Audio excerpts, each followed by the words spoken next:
Hello people of the internet and welcome to Blind and Stumbling, a pepto-pisumol fever dream, where we see the blind man's buff. Let's go.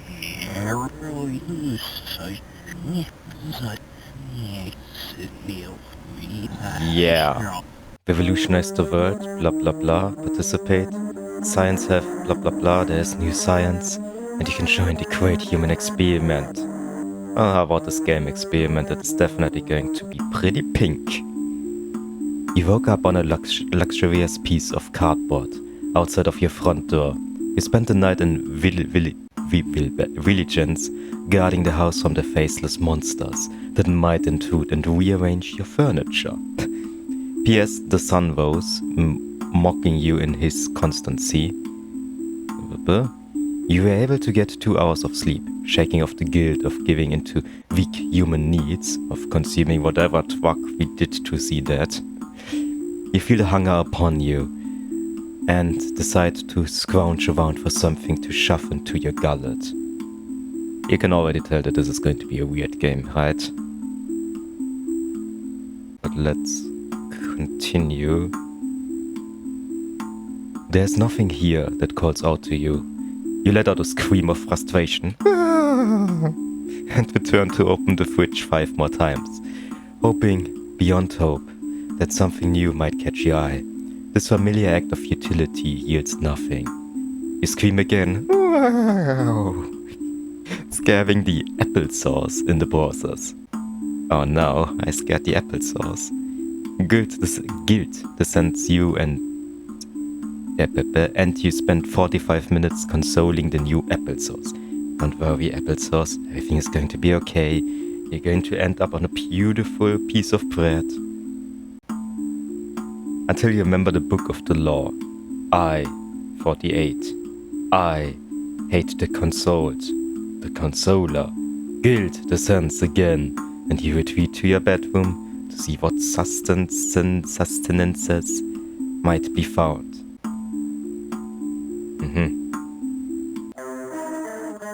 Now we found something. Upon entering the room, you are pulled by a strange magnetism towards a nightstand. Or is it just a small table? Either way, you are pulled to it and see a strange pile of loose pills, or capsules if you will. You would never recommend another person to engage in such dangerous behaviors as scarfing loose pills. And knowing your life to be not, but an example of what not to do, it only makes sense that you swallow all of the pills together. Yes, this will help the innocence remain untainted and be your mitzvah for the day. So, we don't need food, we just need pills. Let's go. Oh, there's no turning back now. Say goodbye to your cat, your hat, and everything you know. Oh no. Harvey stares at you knowingly. Goodbye, little prince. His glares leaves you shaken. Well, but off we go into our dream state or twak-induced whatever hell. The sun sears into your mind. It compels you to move and hit the pavement. Nice. You know you must obey, of course. The sun sears into your mind. It compels you to move and hit the pavement. Hit the pavement, not payment. Pack. I see you. I see everything you do. Well, that was weird. Because everything else in here is normal. I can see you. Why is it doubled? Keep on walking, I guess? Is there anything else I can interact with? No. You feel a little ill. Oh no. The pills don't seem to be sitting on you well. Who would have thought? Out of the corner of your eye you see little flashes of people that quickly disappear when you try to look at them. You keep thinking about the man in the coat. Paranoia's sweat sticks to your brow. Maybe things will be better when you enter the city proper. Okay, then let's go in the city. The sickness is striking you deeper. Your thoughts feel like frantic mush. Depravity is biting at your bones. This is good. This is familiar. This is happening. And there is no going back. Push forward with the intention of the transit station. My gosh, the music. Yeah, they're on the move. Don't even think about leaving town. Did this just happen? And I'm saying the same thing again.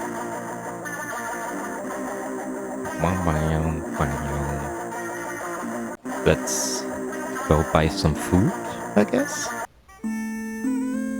You see a beer on the corner. Oh yeah, the best food available. You don't care about anything, just beer.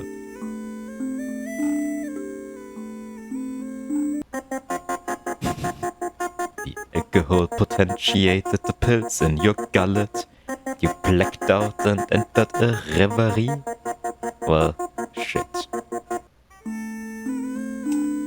This is bad. Maybe lying in a corner, being drunk and on pills in whatever state. The fear grips you like a spoiled banana. You want to leave this hell more than anything. Well, you did enter it, didn't you? Find a way out.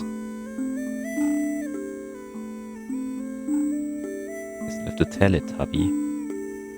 Or the eye? The man? No, it must be the weird eye. You come to a pile of trash. You thank the sweet Lord for saving you from the Teletubby hell. We shall never speak of it again. Our little secret. Wink, wink. You don't hear the damned whispering or see any side-eye shadow people. This is a problem that must be remedied. You awake to the grocer. Wop, hop. Yeah, we made it to the supermarket. There's a trail of ectoplasm. That only you can see. It leads you to your medicine, your ambrosia, your soma. You feel like you are floating as you glide to the shelves. Let's glide on the ectoplasma. You've been here before. You do the same thing every time. These things are going to kill you in the worst way. The nightmare of vasoconstriction is nothing compared to the psychosis you're making a breeding ground for. But you don't care. You're too tired to care. It's an alternative to walking reality. And that is enough. You grab a box and go to the self-checkout. Just like you always do. And you do it. Pay in loose change, I guess. You made your purchase and your decision. Bought your ticket, so to speak. Now you seek refuge by a dumpster. And what luck! Someone has thrown out some mattresses. You can relax in comfort and style as you try swallow all the pills. Tablets in industry terms, good to know. You know that this is a bad idea, and made only worse by being outside, at the mercy of delusions and the elements, hostile as they wait and watch. But you have no patience. And the filthy mattress is safe enough, for now, at least.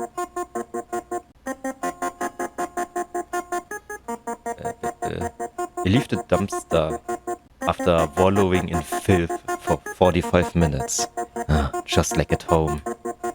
You stop in front of someone's yard and stare at a cat.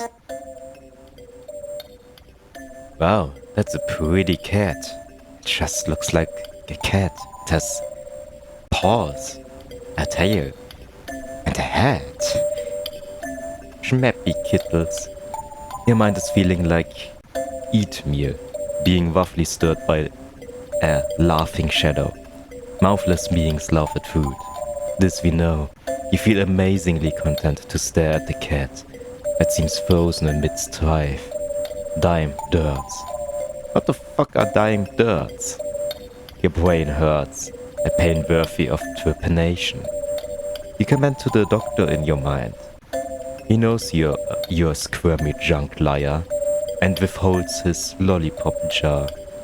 His teeth are stained black and crusted with the rainbow. He has been eating all the lollipops by himself. You start to weep. But a kind tree pats your shoulder. Wow, what an empathic tree. And so jiggly too. You feel better and decide to leave the lawn of a stranger. You don't know how long you have been here. Anyways, blah blah blah blah blah. The cat is gone, and it was so nice. Let's turn around. What do we see on this side? Yeah, they're still on the move. No, they haven't noticed me. Well, grab them when they least expect it. They pay dearly for their crimes. Pepper-blooded oilworm and the thick liquid is inviting. Go on. What could go wrong?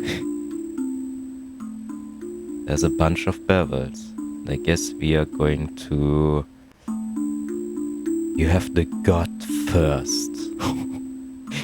But you're in luck. That oilworm is going to satisfy you first. The drugs have taken a vicious grip on the meat sack that is your brain. Up is down and fake is real. Everything seems right though. At no point do you question the validity of your reality. And it is as if you have unlimited trust in your frayed and frying senses. The blackness that engulfs your field of vision gives way to a broken jumbling of memories of the past. You find yourself at your childhood home, though it's fractured and tainted. Let's experience that. What am I doing here? I'm so fucking thirsty. I feel like a bloated dog. Like a dead fat thing being dragged along the ocean floor. God, I'm thirsty. But we made it home, I guess. You're here, your mother, talking loudly about how she knows you're on drugs again. You hear her and your father plotting to call the police. You also hear a childhood friend talking horrible shit about you. They spout hateful remarks and laugh with a stranger's voice. Maybe you can find some water and find a way out of this mess. Just leave. They're not helping you. I didn't mean to come here. I can't remember what I'm looking for. I want to run, but my feet are liars. They're not telling the truth. There's someone in your bed, and you are filled with dread. Get out of this room. But why? Who's sleeping in my bed? Maybe I should just leave. Go back outside. It was better there. Hey. Leave me out. Don't stand in my way. It's like a floor, and you know it's a floor because it looks so floorly.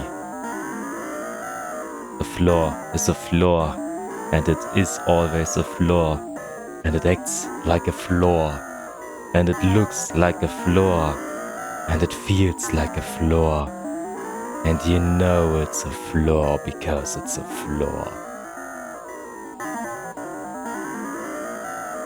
What's happening?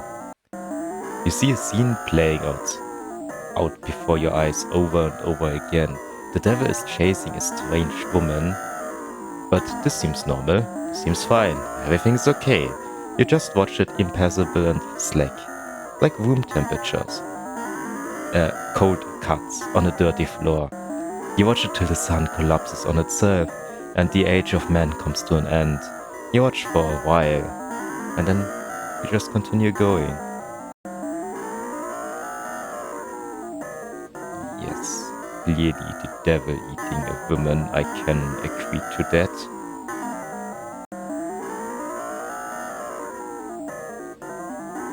Oh no, he takes her.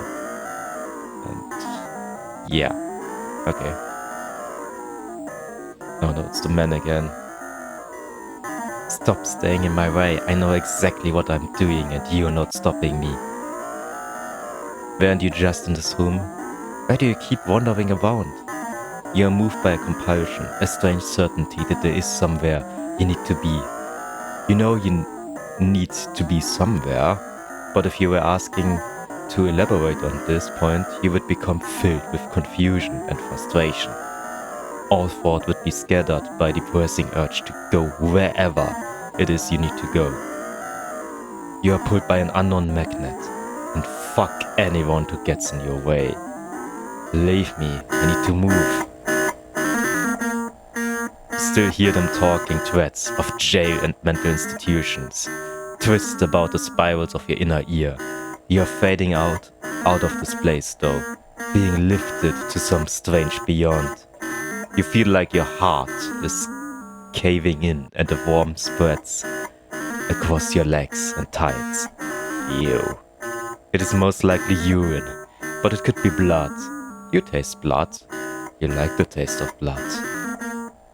And your nostrils are filled with rust. You are choking on rust and your throat is swelling shut. None of this bothers you. This is just what today is all about. You drifting, hopefully in a better realm. You died of an overdose. Awesome. Wow, how depressing. Not much to do about it now though. You gobbled too many tablets. Now you're getting it. And kick the proverbial bucket. All there's left to do now is wander the strange shores of some astral well. There will be bright, dazzling lights, and you should try to identify which with these to recognize them as yourself. If this proves too daunting, or if you are of a particularly fucked up karma, then try to find a guardable boom door to enter. Hopefully someone is chanting these instructions in better detail next to your corpse. Hopefully you break away from the twisted wheel and escape the cycle of rebirth. Hopefully you avoid the black cube of Saturn. Anyway, have fun enjoying your death. And we accept. You want to live again. I guess that is for blind and stumbling. Blah blah blah. What's that? Bereft of all light, I flumble alone. But if I catch you, my doom is your own. Interesting. Now, yeah. So we woke up, decided to end it all, get on an overdose of pills. Most likely we have a history. It's not like we have never did any drugs. And yeah. We just wandered alone, continued, and went in an endless stream of being high, if we can call this high. And then we overdosed. It's an interesting game to say the least. And what it also really well done is that we're just experiencing the fucked up view of the person that is experiencing all of that. But anyway, thank you so much for watching and have a nice day. Bye.